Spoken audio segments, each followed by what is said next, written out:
২০ কোটি মানুষের স্বপ্ন রক্ষা করতে পেরেছি। ভারতের বিপক্ষে ট্রাইবেকারের প্রথম গোল আটকে দেওয়ার অনুভূতিটা এমনই ছিল সাবজয়ী অনূর্ধ্ব-20 দলের গোলকিপার মাহিনের। স্বপ্ন ফাইনাল জয়ে উচ্ছ্বসিত ফাহিম।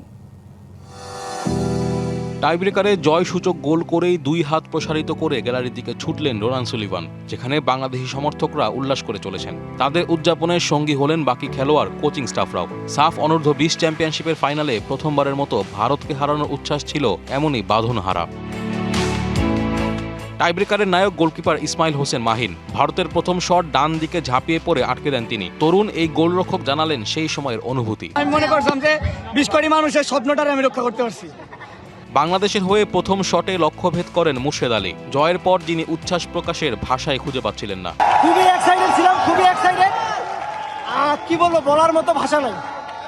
আমরা 5 বার পর ইনশাআল্লাহ এবার চ্যাম্পিয়ন, ইনশাআল্লাহ। বাবুস, দেশবাসীর সাথে দেখা হচ্ছে খুব শীঘ্রই। See you.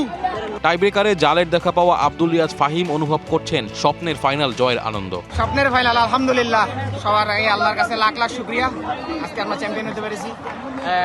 আজকের জয় আমরা পুরো দেশবাসীকে উৎসর্গ করলাম। এমন প্রাপ্তির ক্ষণে অধিনায়ক মিঠু চৌধুরীর মনে পড়ছে গ্রুপ পর্বে ভারত ম্যাচে চোট পেয়ে দলের বাইরে চলে যাওয়া সতীর্থ আশিকুর রহমানের কথা।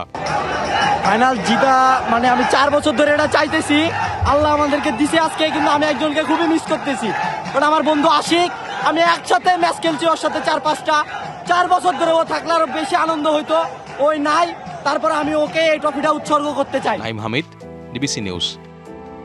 সিলভার টিপ কন্ট্যাক্টে তৈরি নিরাপদ ও নান্দনিক ক্লিক সুইচ। ক্লিক সুইচ, নির্ভরতা জীবন জুড়ে।